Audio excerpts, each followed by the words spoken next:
Good morning.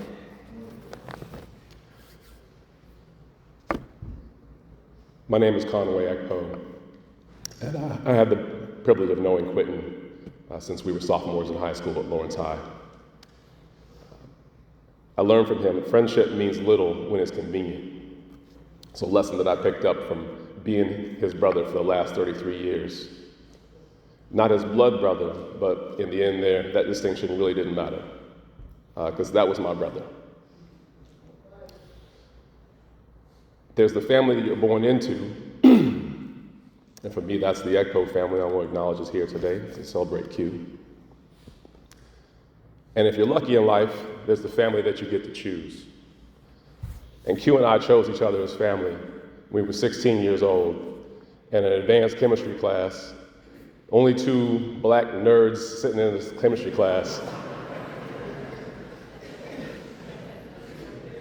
And we looked around, the teacher said, it's time to pair up and get your lab partner. And so being the only two black students in the class, we found each other pretty quickly. He said, you want to be partners? Yeah, you want to be a partner? Great, let's blow something up.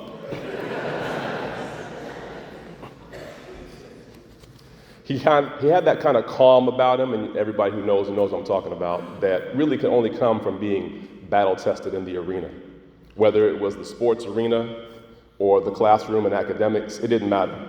Q dominated everything he set his mind to. Meeting him literally changed my life. I was a shy kid, unsure about myself, and Quentin made it cool to be smart, which put me on the path to where I am today. I'm a tech lawyer in New York City, and I can draw a direct line from where I sit today back to the encouragement that I got from my friend Quentin. He saw that in me before I even saw it in myself. And Quentin's path was not a straight line.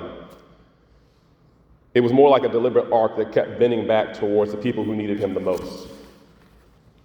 He earned a bachelor's degree in education from Baker, and then his law degree from Washburn in 2007. And I know that year because that was the same year that I also earned my law degree. I went to go visit Quentin in 2004 when I got my acceptance, and I was excited. I hadn't seen him in a while, and I was going to share this news with him. And I went to his house to go visit him.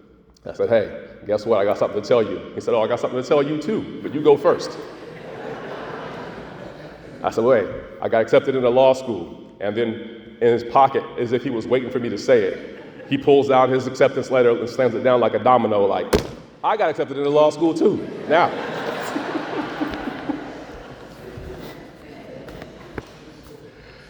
He practiced law for 6 years, representing corporations in unemployment hearings, and then representing individuals at a law firm, people who were really in need. And he was good at it, really good at it. But I think at some point along the way, in dealing with the problems of his clients, he realized he could have more impact. By the time the people were coming to him as adults, life decisions had mostly been baked. I think he realized he could have more impact going back to the source, going back into childhood education. And so he left the practice of law and went back to school. This is after having gone to law school. Point of privilege really quickly. Law school took every bit of brain cell power I could muster.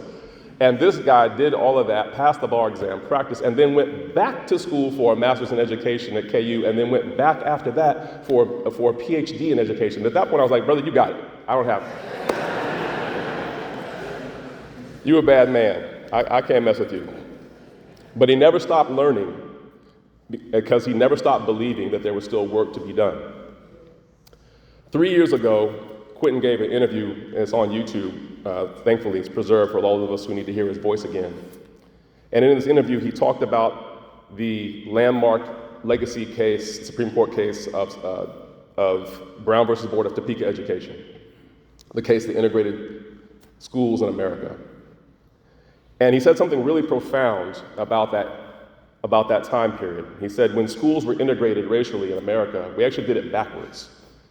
He said, the most capable people, who were the adults and the leaders, should have been the first people to go in and prepare the environment for the children who were going to come behind them. Instead, we didn't do that. Instead, we sent the children in first into environments that were not yet prepared for them, and environments that were hostile to them. And you can still see the trauma of the reverberations of that decision even today. And we're not talking about ancient history here, we're talking about our parents who were in these schools in the 60s and 70s. And you can see the direct line of the impact today. And he always paid attention to that.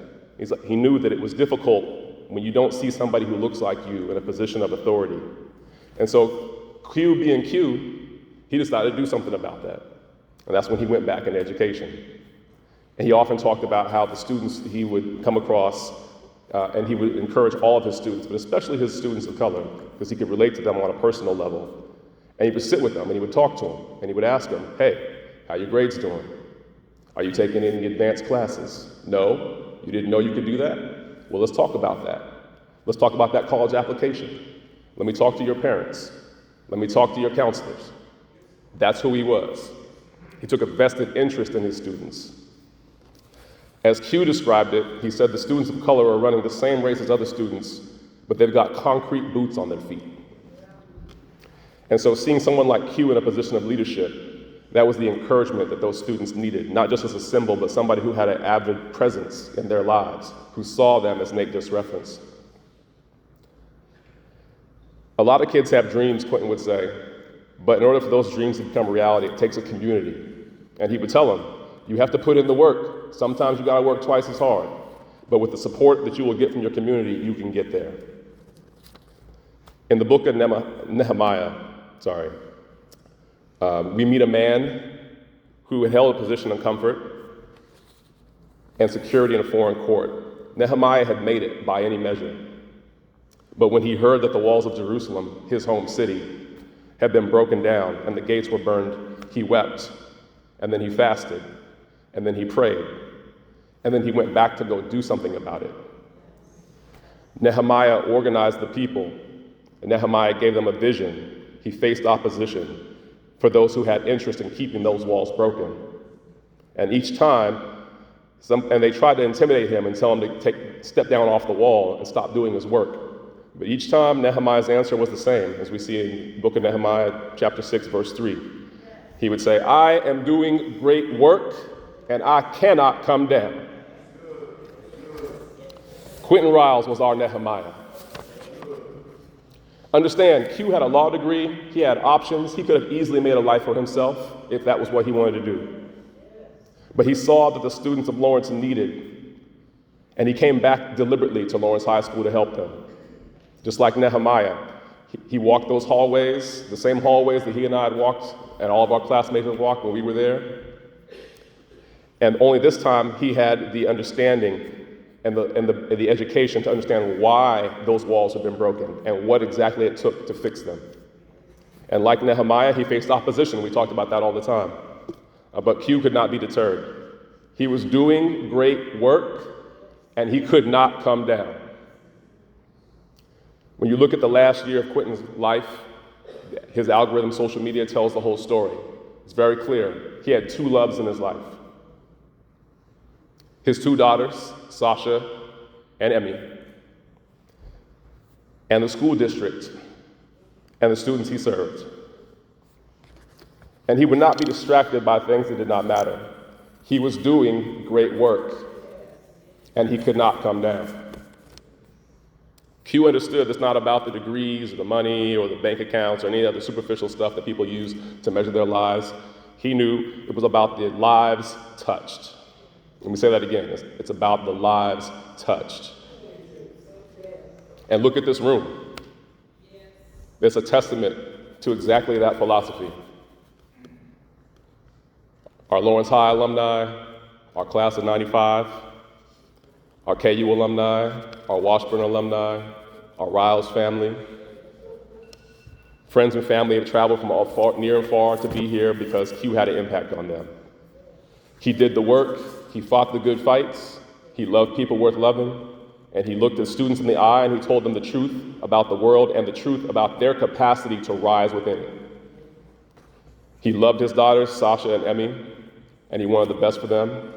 And Sasha and Emmy, I want you to know, I'm here to support you as well, and I'm checking in on you, okay?